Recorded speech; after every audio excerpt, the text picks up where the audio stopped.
અન્નદાતા ખેડૂતોની મુલાકાત બાદ હવે સાગર ખેડૂતોની મુલાકાત કરતા ઉનાના ધારાસભ્ય સક્રિય ધારાસભ્ય કાળુભાઈ રાઠોડ કમોસમી વરસાદ સમયે માછીમારી દરમિયાન ઉના તાલુકાના નવાબંદર ગામના અશોકભાઈ કાનાભાઈ સોલંકીની બોટ દરમિયાન દરિયામાં ડૂબી જતા ઉનાના માનનીય ધારાસભ્ય શ્રી કાળુભાઈ રાઠોડે બોટ માલિક અશોકભાઈ કાનાભાઈ સોલંકી અને બોટમાં હાજર ખલાસીઓને મળી તેમની પાસેથી આ સમગ્ર ઘટનાની માહિતી મેળવી હતી।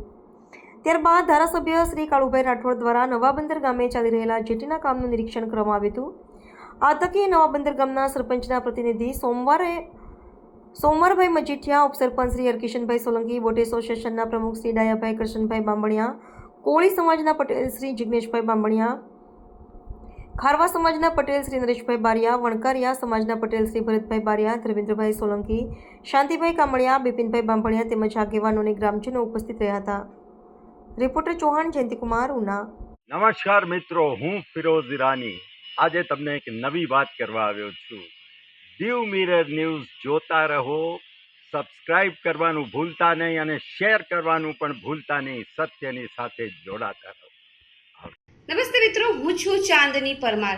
આપની મનપસંદ ચેનલ એટલે કે દીવ મિરર ન્યૂઝ ચેનલને લાઈક કરો, શેર કરો અને ફોલો કરો, અને હા, તેમાં દરરોજ તાજા સમાચાર જોવાનું ભૂલશો નહીં।